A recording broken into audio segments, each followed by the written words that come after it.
Fala galera, aqui é o Garone e eu tô mais uma vez aqui, é claro, para falar de Vasco.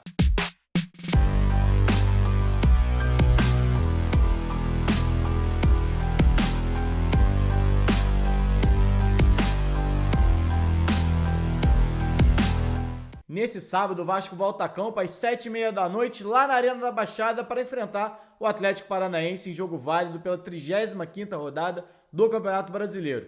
E já entra pressionado. Isso porque nessa sexta-feira o Bahia goleou o Corinthians por 5-1 lá em São Paulo, com uma vitória surpreendente, já que o Corinthians só havia perdido um jogo como mandante até então na competição e ultrapassou o Vasco na tabela de classificação. Nesse momento, o Vasco é o primeiro time fora da zona de rebaixamento, empatado em pontos com o Cruzeiro, 41 pontos, os dois ali com o Cruzeiro dentro da zona de rebaixamento, né? Os dois disputando ali vitória a vitória, no caso, já que é o critério de desempate que hoje coloca o Vasco à frente do Cruzeiro. E o Vasco empatou também em pontos com o Bahia, mas o Bahia ultrapassando o Vasco no saldo de gols. O que isso quer dizer? Quer dizer que o Vasco precisa pelo menos pontuar contra o Atlético Paranaense nesse sábado, se não quiser correr o risco de terminar a rodada dentro da zona de rebaixamento, já que o Cruzeiro ainda joga, o Santos ainda joga, e o Vasco pode entrar dentro dessa zona de rebaixamento. Caso de vitória também, pode jogar o Vasco lá para cima, porque o mesmo Corinthians que perdeu para o Bahia pode ser ultrapassado pelo próprio Vasco em caso de vitória sobre o Atlético Paranaense.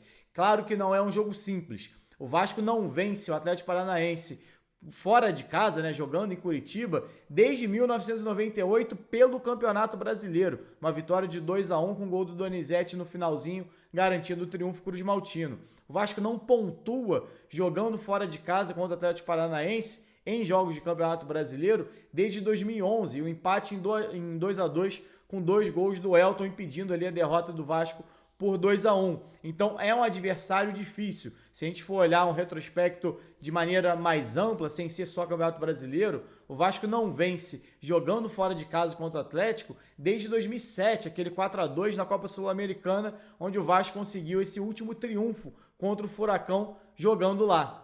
Só que o momento do Vasco é muito mais positivo do que do Atlético.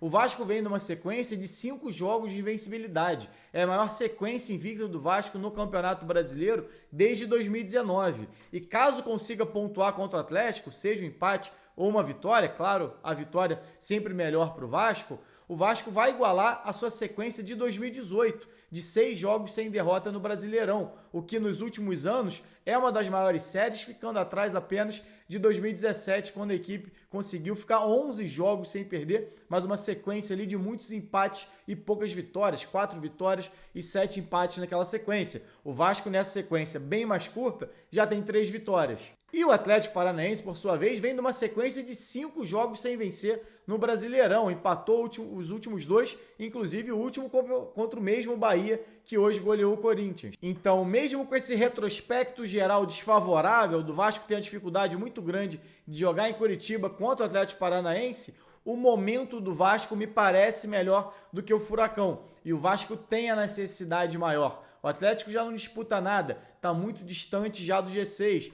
Vai se manter muito possivelmente só nesse meio de tabela, não luta mais contra o rebaixamento. E o Vasco precisa de um resultado positivo para não correr o risco de, nessa rodada, entrar na zona de rebaixamento. E em caso de vitória, pode ser um salto muito grande. Porque a gente está falando aqui de muitos momentos, o Bahia pontuando acima da média, o Santos pontuando acima da média, e isso foi jogando Cruzeiro, Corinthians, Inter, Fortaleza, todo mundo para a parte de baixo. Ou seja, se o Vasco conseguir surpreender, como o Bahia surpreendeu nessa sexta-feira, o Vasco pode dar um salto ali e praticamente se garantir na Série A do Campeonato Brasileiro. Mas não é um jogo simples. Enfrenta um adversário forte e o Vasco tem tido muita dificuldade para jogar contra o Atlético lá. Vamos ver se dessa vez o Vasco tem mais sucesso do que teve nas últimas partidas. Bom, galera, é isso. Já sabe, bola rolando às 7h30. Jogo termina por volta de 9h30 e é hora que começa o nosso pós-jogo aqui. Então já se inscreve no canal, deixa o like nesse vídeo. Saudações e até a próxima. Fala galera, só lembrando que esse vídeo é patrocinado pela 1xBet, maior site de apostas do mundo e que é parceira antiga já aqui do canal do Garone. E a promoção continua. Se você fizer o seu registro no link que está aqui na descrição desse vídeo e utilizar o cupom GARONE, quando você fizer o seu primeiro depósito, você recebe o valor em dobro. Ou seja, botou 50 reais, recebe 100, botou 100, recebe 200 para apostar. Então não fica fora dessa não. Aproveita o link aqui na descrição e utiliza o cupom GARONE no seu primeiro depósito para aproveitar essa promoção da 1xBet.